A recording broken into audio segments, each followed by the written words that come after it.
भर में पोल्यूशन का प्रॉब्लम है।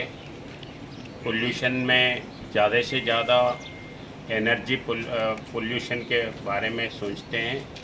तो अभी ये पोल्यूशन कम करने के लिए ग्रीन एनर्जी के ऊपर हर गवर्नमेंट उसके ऊपर स्ट्रेस दे रहा है।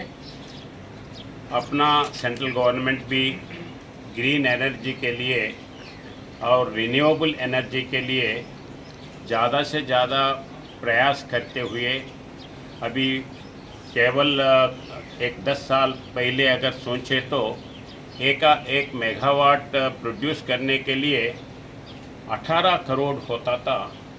वो धीरे धीरे गवर्नमेंट उसको प्रोत्साहन देने से अभी 3-4 करोड़ में 1 मेगावाट प्रोड्यूस हो रहा है।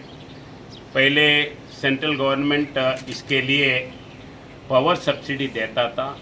जैसा सोलर एनर्जी में अगर 10 यूनिट्स की सप्लाई करे तो उसको 40 यूनिट्स एक्स्ट्रा देते थे। वो धीरे धीरे अभी कम होके पूरे सोलर पैनल्स के ऊपर जोर देते हुए आए हैं।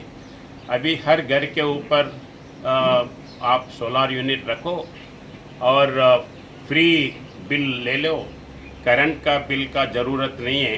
ये स्कीम हर घर बिजली सोलर घर होना और बिजली मीटर फ्री में होना, ये प्रोग्राम सेंट्रल गवर्नमेंट लिया है।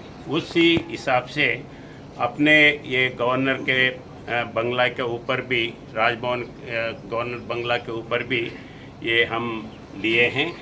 वैसे ही आज पूरे त्रिपुरा के हर आदमी को ये सोलार के यूटिलाइजेशन में हर घर के टॉप में लेना है, ये मेरा प्रपोज़ल है।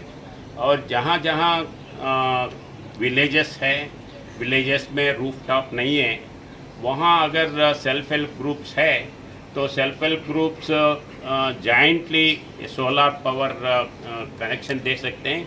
एक ही जगह 2 मेगावाट 3 मेगावाट ऐसा प्रोड्यूस करके जितने भी सेल्फ हेल्प ग्रुप्स है वो उधर से उसका फ़ायदा ले सकते हैं। और जहाँ जहाँ रिमोट विलेजेस हैं, जहाँ इलेक्ट्रिसिटी लाइंस नहीं जा सकते हैं, मेंटेन नहीं कर सकते हैं, वहाँ गाँव में एग्रीकल्चर के लिए भी ये प्रोग्राम हो सकता है। एग्रीकल्चर पंप सेट्स जो है, पंप सेट्स के लिए अलग पंप और अलग प्रोग्राम सेंट्रल गवर्नमेंट प्रोत्साहन दे रहा है। तो ये ग्रीन एनर्जी के लिए, पोल्यूशन फ्री स्टेट के लिए, पोल्यूशन फ्री एटमॉस्फेयर के लिए सब लोग ये सूर्य घर और ऐसे ही रिन्यूएबल एनर्जी के ऊपर जोर देना है। गवर्नमेंट का जो भी स्कीम्स है उसका यूटिलाइज करना है। यही इस संदर्भ में मैं त्रिपुरा के आम पब्लिक को रिक्वेस्ट करता हूँ। विश्व